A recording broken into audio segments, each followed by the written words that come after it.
As origens da linguagem.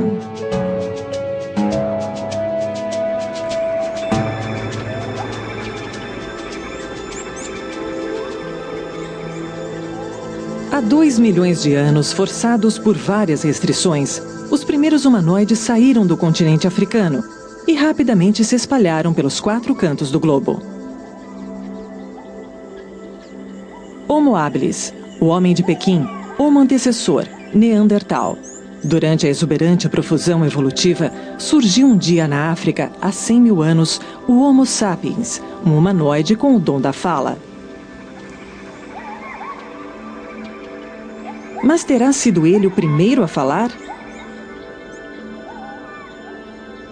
Os pesquisadores de todas as disciplinas hoje em dia contestam essa ideia amplamente aceita e investigam nosso primo mais próximo, o homem de Neandertal, que apareceu na Europa há uns 300 mil anos. Caçador incansável e fora do comum, o homem de Neandertal não aparece mais como um espécime humano imperfeito. Será a ideia de o homem de Neandertal falar ainda inconcebível?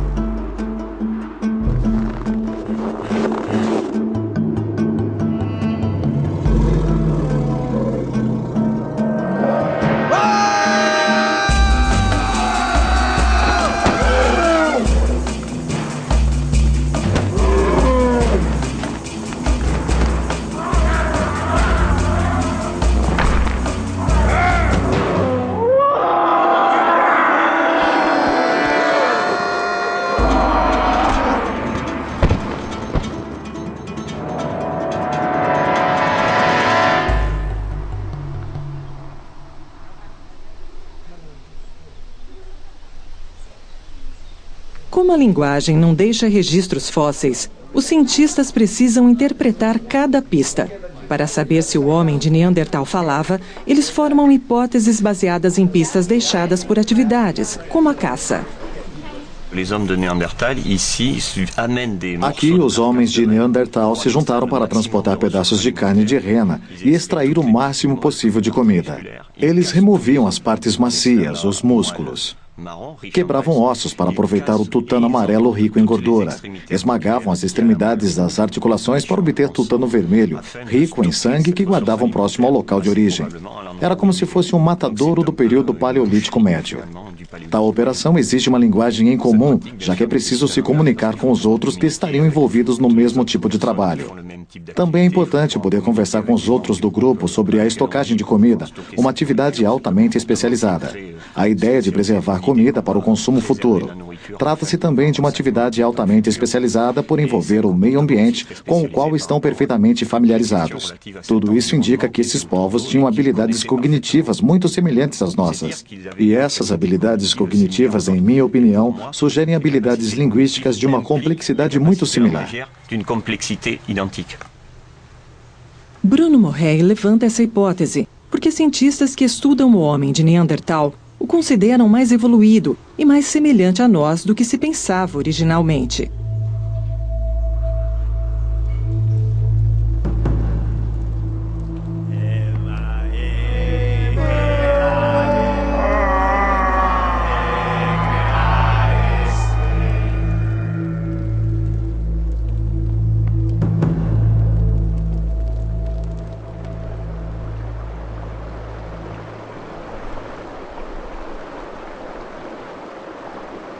Se os arqueólogos de hoje aceitam que o homem de Neandertal era capaz de falar, é graças à revolução do pensamento científico que ocorreu na década de 80. Jean-Louis Hem, um pesquisador do Museu Nacional de História Natural de Paris, deu o primeiro passo. Em 1981, ele começou a restaurar o crânio de um homem de Neandertal de 50 mil anos, descoberto no começo do século XX. Esse crânio é muito importante. Por causa dele, os cientistas concluíram que o homem de Neandertal era incapaz de falar. Mas uma surpresa estava por vir. Tout ce qui a été étudié avant ma constitution Tudo o que foi estudado antes da minha reconstituição causa certo problema. Mas nós não tínhamos dados verdadeiros. A base do crânio fica numa posição muito horizontal, o que leva você a pensar que a posição é mais parecida com a de um macaco, dando margem a uma controvérsia que surgiu há 30 anos e dizia que os neandertais não usavam linguagem falada. Essa reconstituição joga por terra todas essas ideias e demonstra que, com a base do crânio inclinado, como nos humanos de hoje, a habilidade de fonação é possível, já que agora existe um mecanismo alinhado à postura corporal e tudo mais. Portanto, existe uma relação explícita entre a posição do corpo e a posição da cabeça no topo da coluna vertebral, uma consequência direta da condição bípede.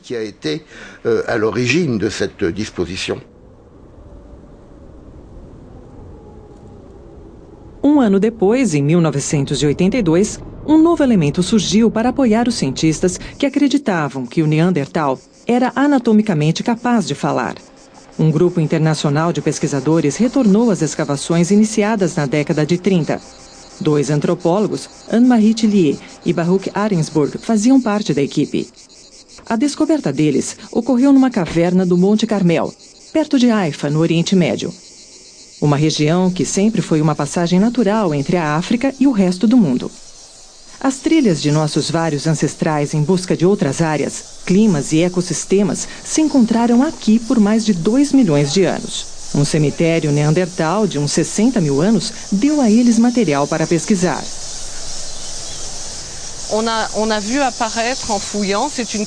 Durante a escavação, na verdade foi um colega quem achou os primeiros elementos. Nos deparamos com ossos humanos. Conforme removemos a terra, descobrimos um esqueleto inteiro, intacto, com todas as conexões anatômicas. Foi uma descoberta fantástica, porque foi o primeiro esqueleto da época e continuou sendo por mais de 25 anos. O sítio arqueológico se alvoroçou e arqueólogos do mundo todo, de várias universidades, israelenses, americanas e francesas, também ficaram deslumbrados com a descoberta.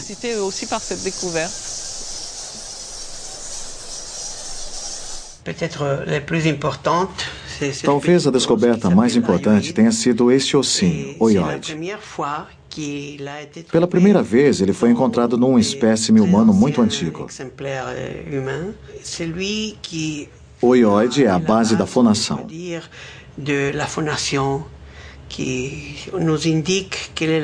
Ele indica a distância entre a laringe, a faringe e a base do crânio. Ele indica a existência de uma câmara de fonação, onde sons podem ser articulados para a fala. Esta é a mandíbula, o maxilar inferior. Ele possui uma relação direta com o osso hioide. Eles ficam assim, quase paralelos um ao outro. De posse do hioide e da mandíbula, consigo calcular a exata relação entre esses dois componentes anatômicos. Consigo calcular, já que sabemos a altura da mandíbula, a distância entre a base do crânio e o ossinho hioide. Essa foi a primeira descoberta. Ela fez com que alguns de nossos colegas, que associavam a origem da linguagem diretamente ao que consideramos o homem moderno, mais especificamente os homens do Alto Paleolítico, que também descobriram a arte, reconhecessem que antes do advento da pintura rupestre, ou qualquer outra, já existia linguagem articulada. Desde então, colegas espanhóis descobriram ossos hioides no sítio Cima de los Huesos, perto de Atapuerca, permitindo a confirmação, nesse sítio, em camadas que datam 500 mil anos de acordo com os resultados de datação mais recentes publicados, que o osso hioide já fazia parte da morfologia humana moderna, ou seja, em fósseis humanos anteriores ao homem de Neandertal. Eles ainda não faziam parte da família dos Neandertais. A possibilidade de fala acabara de dar um salto gigantesco de 400 mil anos no tempo, anterior ao período Neandertal. Se tanto o Homo sapiens quanto o homem de Neandertal podem falar, existe uma chance que o Homo ergaster, seu ancestral comum no processo evolucionário, também tenha tido o dom da fala. De repente, demos um salto gigantesco de quase 2 milhões de anos. Para levar a investigação ainda mais longe, Jean-Louis Hem, que restaurou o crânio no Museu Nacional de História Natural, pediu a ajuda de Louis-Jean Bouet, um perito em fala. Eles queriam confirmar que o canal de fonação do Neandertal permitia a produção de uma grande variedade de sons que produzimos ao falar. Louis-Jean Bouet pôde responder à pergunta graças a um modelo virtual que ele fez da câmara de fonação do Neandertal. Até hoje, existe uma teoria muito aceita que macacos, bebês e neandertais não falam porque a faringe deles é muito estreita. Hoje, porém, as pesquisas indicam que, primeiro, o canal de fonação de um macaco ao nascer é exatamente igual ao de um bebê humano. Só que o bebê, a partir dos 7 meses, vai rapidamente começar a balbuciar e logo falar. A partir dos 4, 5 meses, um bebê é capaz de modular a voz assim que a laringe acaba de se desenvolver. É como se ele fosse feito para a linguagem. Nós já até demonstramos que o canal de fonação de um macaco adulto, um chimpanzé adulto, pode produzir todos os sons existentes em todas as línguas do mundo. Mas nenhum chimpanzé é capaz de falar. Então, se o chimpanzé não fala, não é por causa do canal de fonação, e sim por não controlar o canal de fonação, e devido à inabilidade de associar gestos com sons e significados.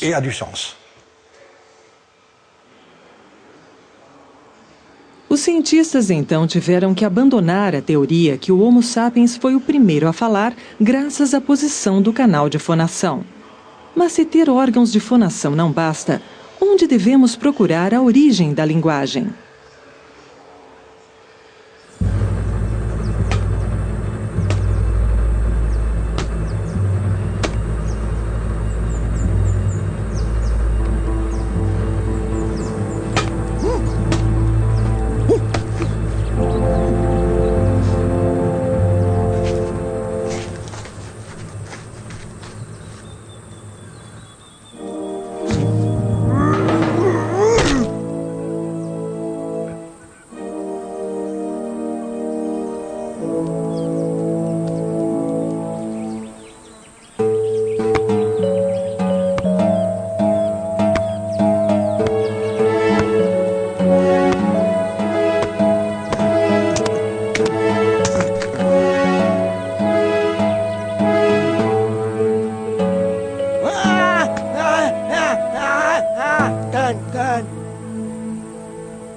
A linguagem, seja do jeito que for, no sentido de alguém se comunicar com outro indivíduo e esse outro entendê-lo, não é, em minha opinião, uma questão anatômica. Eu acho que devemos procurar a resposta em registros arqueológicos. Eu tenho para mim que, no momento que você vê ferramentas padronizadas, e não estou falando de varetas e ossos, nem nada disso, mas de ferramentas padronizadas que necessitam de regras para sua produção. Elas apareceram, vamos dizer, há uns 2 milhões de anos. Elas já são um sinal da existência da comunicação feita, provavelmente através de linguagem. Communication, probably with language.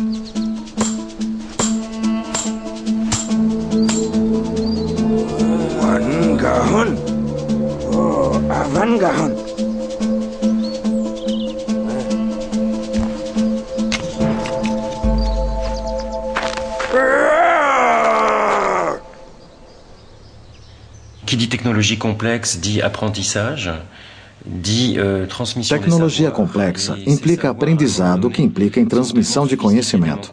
É difícil de acreditar que o conhecimento, tão sofisticado e complexo, possa ser transmitido através de grunhidos e ações. Podemos, na verdade, supor um desenvolvimento bem precoce de uma linguagem articulada. Isto é um raspador. Um raspador que você segura na mão e deve ter sido uma boa ferramenta de corte. Mas não quero chamar sua atenção para a ferramenta, e sim para o material. Na área ao redor do sítio arqueológico, a matéria-prima, o sílex, é de péssima qualidade. Não é fácil de lascar e não é uma boa base para produzir uma ferramenta adequada. Porém, a mais de 30 quilômetros dali existem depósitos de sílex, como este, que produzem ferramentas ótimas. Os neandertais notaram a diferença entre as duas fontes de sílex. Eles viajaram os 30 quilômetros para buscar o sílex de boa qualidade. Eles armazenaram o sílex de boa qualidade e quando ele perdia o fio, eles afiavam. É claro que a ferramenta ficava menor conforme eles afiavam. Eles lascavam a ferramenta até não poder mais usar. Para mim, isso revela uma capacidade de compreensão muito complexa.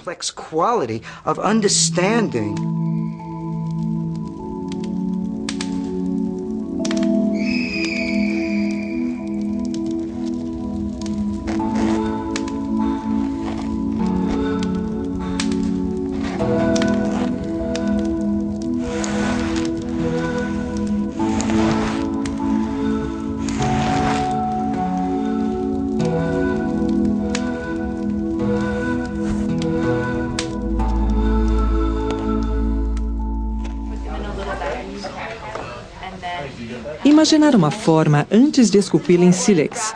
Idealizar um objeto que não existe ainda. Antever o futuro. Referir-se a um objeto que não está mais na sua frente é a essência de uma atividade abstrata.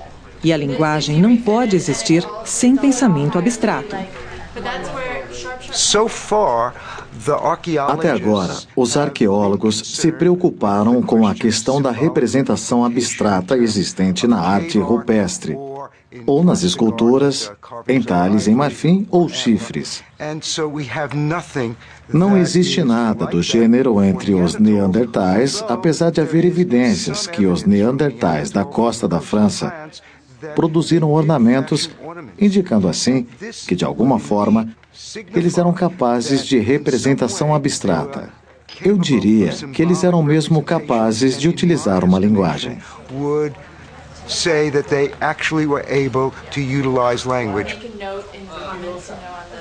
Procurar a origem da linguagem implica estudar os traços do pensamento abstrato. É isso que Francesco De Rico estuda pelo mundo afora. Há 10 anos, acreditávamos que os primeiros objetos decorativos criados pelo homem tinham sido produzidos por humanos, como nós, que chegaram à Europa uns 40 mil anos atrás, para substituir os últimos neandertais. Sabemos hoje em dia que os primeiros objetos decorativos foram, na verdade, usados no sul e no norte da África e no Oriente Próximo, há pelo menos 100 mil anos. Essas conchas foram selecionadas, colhidas na praia, perfuradas, pintadas e usadas. Temos então a prova de um desejo evidente de modificar a imagem corporal para transformá-la num símbolo que transmitisse uma informação específica a membros do grupo ou de grupos vizinhos de pessoas.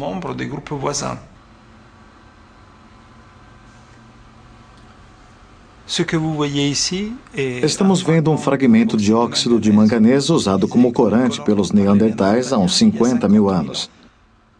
Na tela, podemos ver ranhuras oblíquas, ligeiramente mais oblíquas que o eixo da faceta.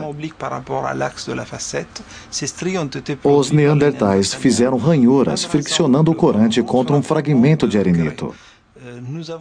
Encontramos fragmentos de arenito no mesmo sítio arqueológico que ainda guardam traços dessa fricção na forma de um ponto negro.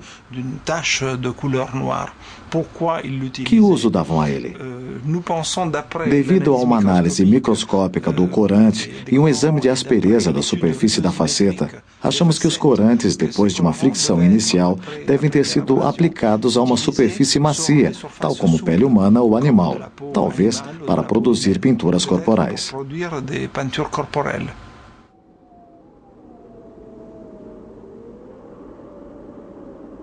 O uso neandertal de tais pinturas é mais uma pista sobre a capacidade da fala. Com relação aos homens pré-históricos que o precederam, todos os traços de atividade artística ou abstrata já desapareceram. Os arqueólogos possuem alguns raros ossos e esqueletos para continuar as investigações. Mas como é possível ver as pistas do processo evolutivo que possibilitaram o pensamento humano e a linguagem em crânios fósseis de onde o cérebro desapareceu? As pistas existem, mas às vezes é preciso ler nas entrelinhas, como as marquinhas deixadas pela sinuosidade do cérebro dentro do crânio, como explica Alan Mann. Na parte de trás do cérebro, existe um pequeno sulco em forma de meia-lua, chamado sulco meia-lua, ou sulco lunatus.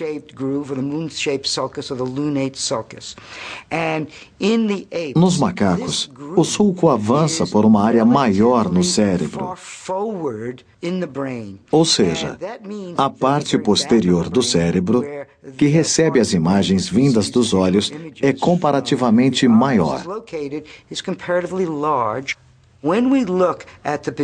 Quando olhamos a posição do sulco lunatus num chimpanzé, ou digamos, numa criatura como o Australopithecus da África do Sul, notamos que é muito retraído. Mas a área imediatamente à sua frente, que é uma área associativa muito importante, é menor nos chimpanzés.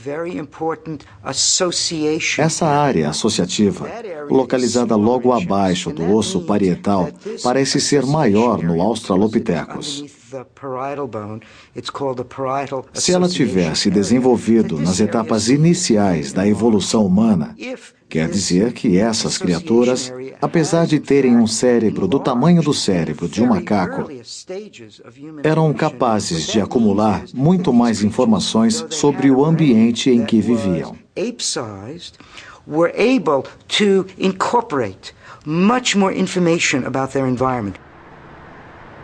Alan Mann acredita que algum tipo de pensamento associativo começou a se desenvolver durante as etapas iniciais da evolução humana e que tudo o que nos torna seres humanos modernos começou a aparecer com Australopithecus há uns 4 milhões de anos.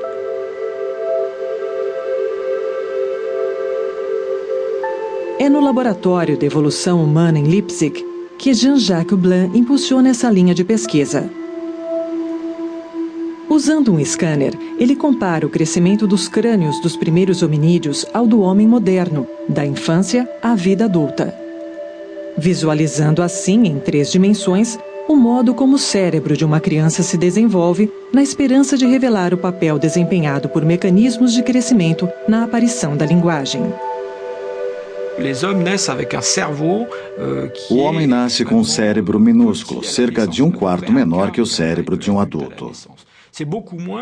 É cerca de 70% menor que o de um macaco e 40% menor que o de um chimpanzé. Mais uma vez, sabemos que o desenvolvimento do cérebro humano, depois do nascimento, deve ter desempenhado um papel essencial em nossa habilidade de desenvolver uma linguagem complexa. Por quê? Porque a maioria das conexões cerebrais se desenvolve enquanto a pessoa interage com o meio ambiente, com os pais, com o grupo social, etc. A pergunta é por que essa característica é diferente no homem. Achamos que as fêmeas hominídeas eram muito limitadas na capacidade de desenvolver bebês com um cérebro grande ao nascer, porque não possuíam a energia necessária para manter o próprio cérebro funcionando se o cérebro do feto tivesse, por exemplo, 70% do tamanho do cérebro de um adulto.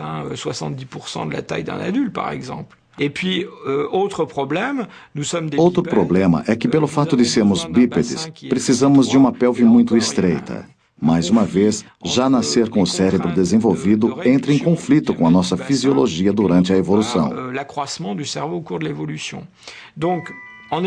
Então, dar à luz às crianças com um cérebro inicial pequeno resolveu esse problema e, ao mesmo tempo, ofereceu o benefício secundário de expor o cérebro a uma série de estímulos. Eis então uma segunda característica provavelmente crucial para o desenvolvimento de uma linguagem complexa, mas que foi inicialmente adquirida por razões que podem não ter nada a ver com a linguagem em si. A habilidade que os bípedes têm de desenvolver o cérebro depois do nascimento, sem dúvida contribuiu para o surgimento inesperado de mecanismos cerebrais que possibilitaram a fala humana. Essa transformação, de certa forma forçada do cérebro, deu aos hominídeos novas possibilidades de adaptação.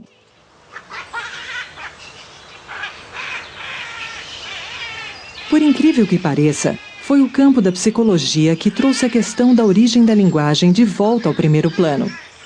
Ao observar primatas, um psicólogo se surpreendeu notando que certas espécies de macacos usavam principalmente a pata direita para se comunicar com sua espécie.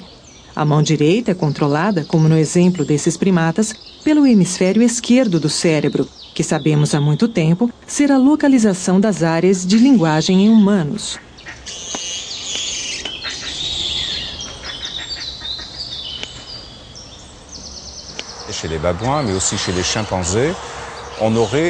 Tanto em babuínos quanto em chimpanzés existe lateralidade nas comunicações que mobiliza estruturas nervosas encontradas no homem. É interessante notar que a mobilização da comunicação gestual parece não se equivaler à comunicação vocal.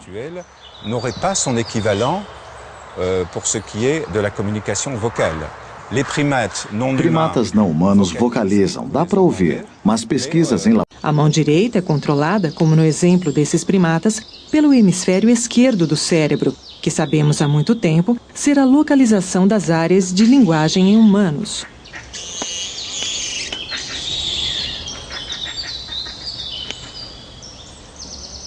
Chez les babouins, mais aussi chez les chimpanzés, tanto em babuínos quanto em chimpanzés existe lateralidade nas comunicações que mobiliza estruturas nervosas encontradas no homem.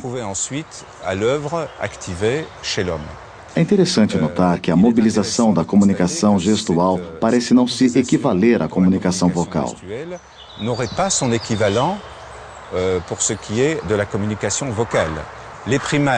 Primatas não humanos vocalizam, dá para ouvir, mas pesquisas em laboratórios e na área indicam que a emissão vocal não possui lateralidade no cérebro, enquanto a comunicação gestual é claramente lateral. Alors que la communication gestuelle semble l'être de façon beaucoup plus évidente.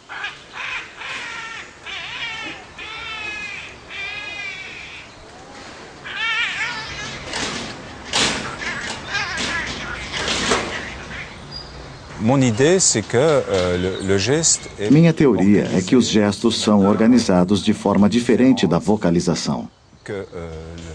O controle cerebral do gesto é muito anterior ao da vocalização, como podemos notar em crianças. Um bebê humano controla seus gestos muito antes de balbuciar qualquer palavra.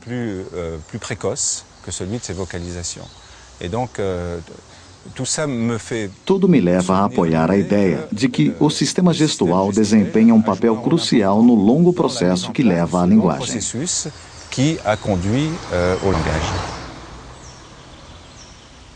A habilidade do cérebro em lidar com mecanismos de linguagem pode ter começado a se desenvolver 8 milhões de anos atrás, muito antes de qualquer palavra ter sido pronunciada.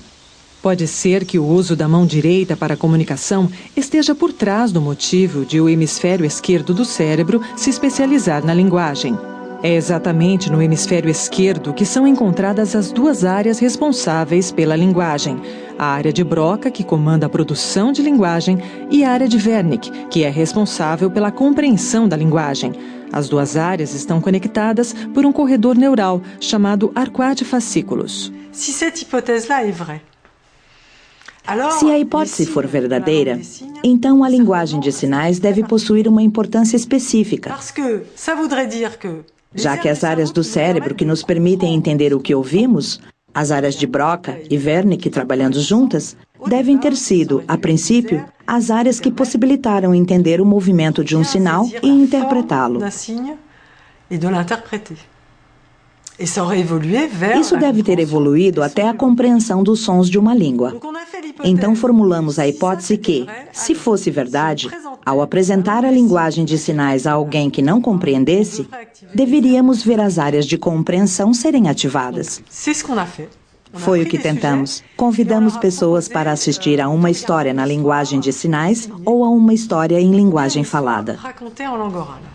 Pode abrir os olhos agora. Vou botar você no túnel. Graças ao mapeamento cerebral, em que ela é uma das pioneiras na França, Nathalie Tsurio e sua equipe de pesquisadores puderam ver em tempo real a atividade cerebral durante várias exposições linguísticas. Vamos dar início à primeira sequência. Você vai ver uma pessoa na tela contando uma história para você. Era uma vez uma ave que carregava uma mala enorme. As áreas usadas pelo cérebro para ler, interpretar e entender a linguagem falada se ativaram durante a experiência. Não é o que ocorre se a pessoa é exposta a um conto em língua estrangeira que não compreende. Anik, agora você vai ver uma pessoa contar uma história, mas desta vez vai ser em linguagem de sinais.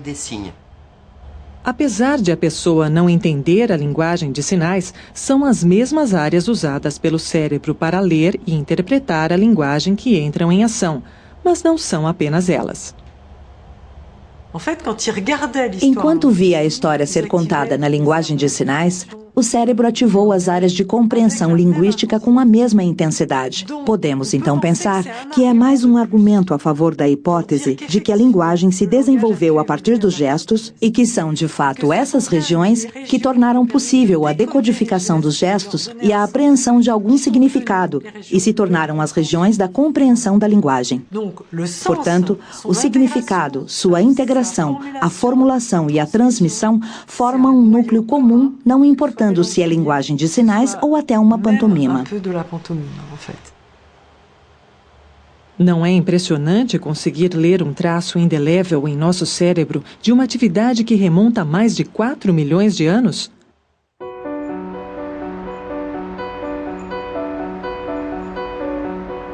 Mas como viemos a usar nossas faculdades vocais e por que passamos do gesto à fala? Linguistas e neurocientistas se esforçam para descobrir novas respostas a essas perguntas. Para Michael Corballis, passar dos gestos às palavras foi o encadeamento óbvio, já que gestos e palavras não podem ser dissociados. Eu acho que a vocalização serviu inicialmente para fortalecer os gestos. Mas com o tempo, os gestos fortaleceram a fala. É por isso que as pessoas ainda gesticulam quando falam. Acredito que a fala foi uma adaptação da linguagem manual. Aliás, eu acho que a fala é um gesto em si. Nós simplesmente gesticulamos com a língua, os lábios, a laringe, etc. De certa forma, foi mudar de um gesto para outro. Portanto, começamos a gesticular com o rosto. É claro que não dá para ver alguns desses gestos, porque eles estão dentro da boca, e foi por isso que precisamos vocalizar para eles se tornarem acessíveis. Eu propus que o primeiro passo em direção à linguagem teria sido a habilidade de reencenar um evento, que é um ato abstrato em si. É preciso não só perceber o evento, como também transformá-lo no cérebro de forma a repeti-lo em seus músculos, em seus movimentos.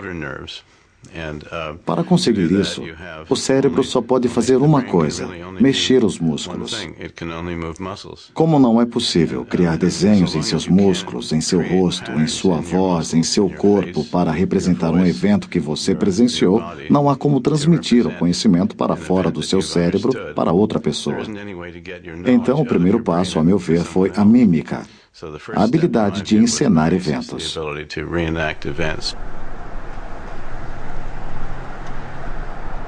Merlin Donald acrescenta que foi devido à limitação dos gestos que a linguagem finalmente se afirmou. Uma das características do homem é criar um ambiente técnico e simbólico que obriga a superação de si mesmo. Nos vemos realizando feitos que não fomos criados para fazer. Foi a própria cultura que nos fez explorar um potencial que até aquele momento tinha ficado adormecido em nossos cérebros. A busca pela origem da linguagem nos leva a nosso interior. Como as palavras apareceram nas interações entre seres humanos? Bruno Falessar, psiquiatra e estatístico, nos leva para vivenciar seu nascimento. Eu vejo uma árvore e a reconheço como tal, mas nem todas as árvores são iguais. Então, o cérebro humano classifica ao reconhecê-la. Ele se lembra e associa uma forma a uma série de formas que se parecem com ela.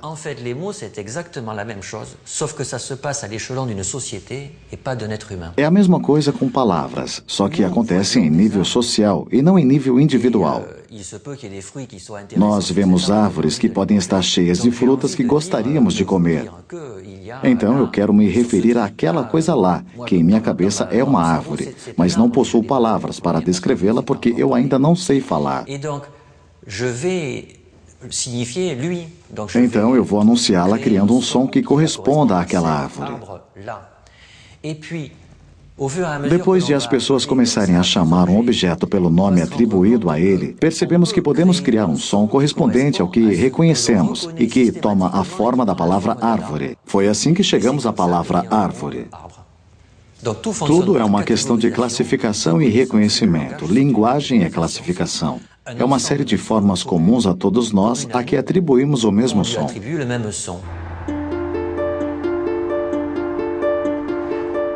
Um psicólogo americano, Derek Bickerton, postulou o próximo passo, que ele chamou de protolinguagem. É uma linguagem que preenchia as necessidades de construção de ferramentas, caçadas, como a linguagem de uma criança de 18 meses, sem gramática, que consistia numa combinação de gestos, entonações e palavras. Um modo de expressão que pode ter existido mais de 1 milhão de anos antes de o Homo sapiens inventar a linguagem. Mas o linguista Denis Bochart não acredita que tenha demorado tanto para o próximo passo aparecer. Basta ter uma palavra para cada situação que queremos expressar. É claro que isso se torna rapidamente impossível, já que o cérebro não pode armazenar todas elas. Nosso sistema de percepção não permite que tantas diferenças sutis possuam um número infinito de elementos. Resultado, começamos a combinar. É aí que a sintaxe entra em cena. A sintaxe simplesmente combina elementos relativamente genéricos. Palavras têm significados relativamente genéricos, mas ao combiná-las, formamos um efeito funil e conseguimos expressar o que queremos. Mas a sintaxe não vai levar 1 milhão de anos para aparecer, uma vez que todos os elementos já estão lá. A pressão evolucionária para comunicar tais elementos já se faz presente. Então, podemos ir facilmente de uma proto-linguagem bruta, com poucas palavras, para uma linguagem com sintaxe em menos de uma geração.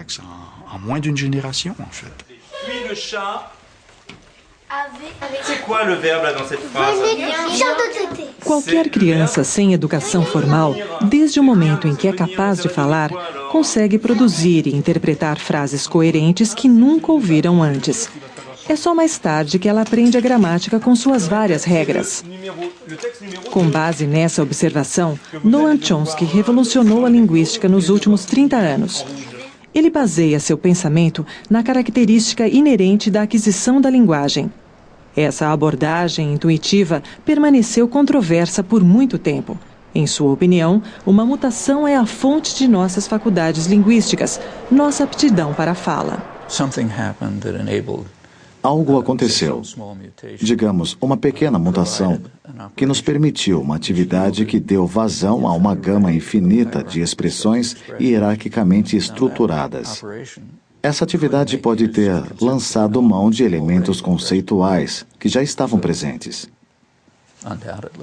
Sem dúvida, os pré-Homo sapiens, os primeiros hominídeos, tinham capacidades como a classificação, talvez encenação, consciência de causa e efeito do agente e da ação, formas de estruturar a experiência de certas maneiras. Mas elas eram finitas e fixas. Chegamos a encontrá-las até certo ponto em outros animais. Esse indivíduo, de repente, ganha a capacidade de pensar do jeito como pensamos, com uma gama infinita de expressões estruturadas, cuja interpretação pode ser usada para percepção, para planejamento, para traduzir o mundo, etc. Uma espécie de linguagem do pensamento. Note que ela precisa ser individual, porque esse tipo de mutação ocorre em um indivíduo. Ora, esse indivíduo teria obtido uma vantagem seletiva, ou seja, a habilidade de planejar, de perceber, de interpretar, etc., que deu a ele uma superioridade. Mutações vantajosas podem proliferar. Não necessariamente, a maioria morre bem rápido em grupos pequenos, mas elas podem proliferar através dos descendentes. Então, ela pode ter virado a norma num pequeno grupo, num período relativamente curto.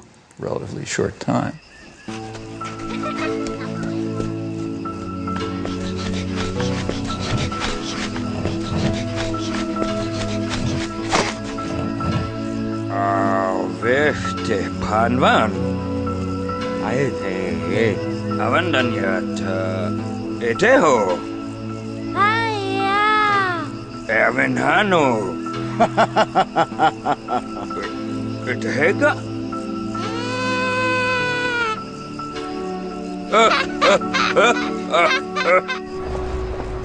A hipótese que uma mutação genética possa estar na origem dos processos cerebrais que levaram à linguagem falada não deixou os geneticistas indiferentes. Mas foi somente em 2002 que o primeiro elemento concreto finalmente apareceu. Ao estudar a herança genética em membros de uma família que apresentava graves desordens linguísticas, uma equipe de geneticistas britânicos descobriu que um gene conhecido por FOXP2 pode estar envolvido na produção da fala, um gene que a mídia pode ter, talvez rápido demais, batizado de gene da linguagem. Vamos voltar a como identificamos o FOXP2 e talvez você consiga entender melhor a função dele. Ele foi identificado numa família chamada CAE, que teve em várias gerações graves desordens de fala e linguagem. A fala deles era de difícil compreensão, mas eles também tinham dificuldades em aspectos gramaticais específicos. Tempos verbais e outros segmentos da linguagem que não estavam diretamente ligados à fala. Conforme envelheciam, passavam a ter problemas de leitura também, porque a eficiência linguística deles era muito baixa. É um gene que, em mutação, produz uma desordem grave na fala e na linguagem. Pesquisamos outras formas mais comuns de distúrbios linguísticos e não vimos muitas evidências que esse gene aumente a tendência a distúrbios comuns, mas ele nos permite começar a compreender como outros genes são regulados pelo FOXP2 no desenvolvimento cerebral.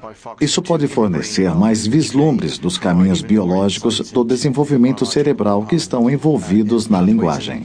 That are involved in language.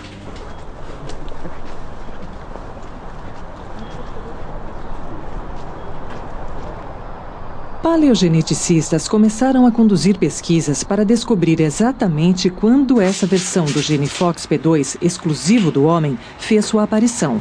Foi Johannes Krauss de Leipzig quem descobriu que o homem de Neandertal também carregava esse gene. Um fato que com certeza significava que seu ancestral, o Homer Gaster, já possuía o gene há 2 milhões de anos. Seria muito interessante, já que sabemos que o Neandertal possuía o mesmo gene FOXP2 do homem moderno, voltar mais ainda no tempo e ver o tipo de hominídeo e DNA excêntrico que causou a aparição do gene. Infelizmente é impossível, porque os restos dos australopitecos, por exemplo, são em sua maioria velhos demais. O DNA se mantém por poucas centenas de milhares de anos, mas não podemos voltar a milhões de anos. Outro problema é que muitos desses restos vêm de zonas climáticas quentes, da África, por exemplo, ou próximas do Equador. E sabemos que altas temperaturas e climas secos são ruins para a preservação do DNA. Alguns não podem ser estudados porque, infelizmente, estão decompostos e já muito velhos. A genética confirma, então, que os hominídeos eram capazes de falar. Aqui as ciências sociais e exatas se juntam. O acúmulo de evidência nos permite datar as origens da linguagem em 2 milhões de anos. Mon impression, c'est que Minha impressão é que isso aconteceu numa hora em que tudo colaborou para que fosse possível. Primeiro, havia um grupo de animais com um senso de vida comunitária altamente desenvolvido, para o qual uma ferramenta que lidasse com a comunicação seria muito importante para a sobrevivência dele. Segundo, tínhamos os órgãos necessários para essa função. Então, para falar, poder vocalizar sons, é preciso uma laringe e tudo mais. Talvez tenhamos dado a sorte de ter um cérebro bem desenvolvido e muito maleável. Imaginamos que, graças à combinação desses três fatores, a linguagem tenha nascido.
Os linguistas apontam para uma explicação social e política para a origem da linguagem.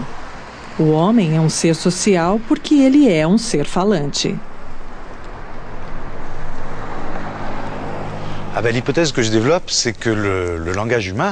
A hipótese que defendo é a de a linguagem humana ter surgido exatamente de uma função não muito diferente da que vemos no antigo teatro grego. Em outras palavras, a fala humana serviu primeiramente e, acima de tudo, para contar histórias. Mas não qualquer história. Histórias que eram essenciais para a cultura. Grandes mitos, peças sagradas, etc. Foi graças a essas histórias que as sociedades humanas conseguiram estabelecer uma cultura, um estilo de vida, etc. Uma cultura que, de certa forma, conseguiu se desvencilhar da biologia através da explicação de suas regras, graças à linguagem.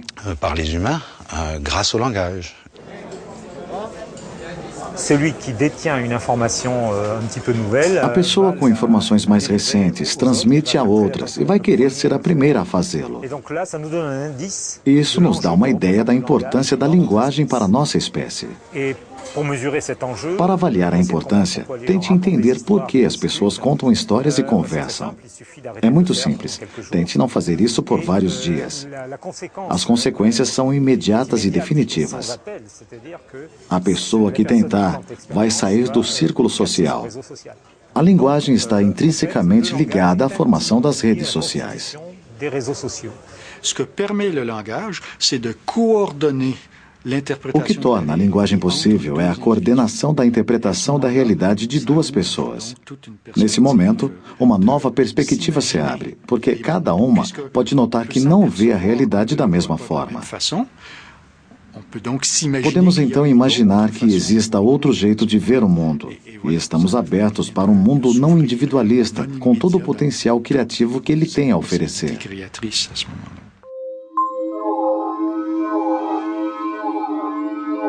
É a vez de a inteligência artificial oferecer novas experiências para a compreensão da linguagem. Robôs que enxergam, se posicionam no espaço, produzem sons e tentam coordenar sua interpretação da realidade.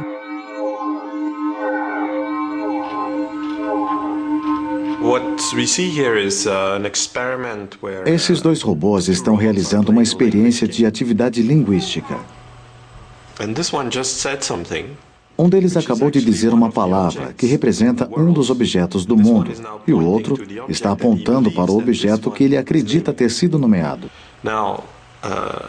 Este aqui está dando uma resposta, dizendo que aquele não era o objeto em mente. Agora, ele vai apontar para o objeto em que ele pensou e dizer, foi isso que eu quis dizer. O outro robô está olhando. E assim, o segundo robô vai aprender o nome do objeto que o primeiro robô inventou, ou já utilizava. Esse tipo de jogo é um arcabouço para exercitar o léxico, mas eles também podem inventar novos nomes para o outro aprender. Eles jogam várias vezes e criam rapidamente um léxico em comum para nomear os objetos que encontram. Acaba que se você aumenta a complexidade do mundo, eles são forçados a começar a usar a gramática para conseguir se comunicar com sucesso. Ao acrescentarmos mais alguns objetos ao mundo deles, eles começaram a construir uma gramática própria que possui categorias sintáticas como substantivos e verbos. Ela tem uma estrutura sintática, fragmentos encontrados numa linguagem humana natural. Dos australopitecos aos robôs, a aventura da linguagem continua. As aptidões que nos levaram à linguagem e à descoberta da palavra falada são o futuro da computação. Depois de milhões de anos, graças à gigantesca viagem através da história da humanidade, somos forçados a encarar o futuro. Talvez estejamos diante de um novo marco, onde nossos meios de comunicação fiquem, graças aos computadores, cada vez mais independentes do cérebro humano. Será que memória, linguagens e redes de computador estão nos levando em direção a uma nova etapa evolucionária?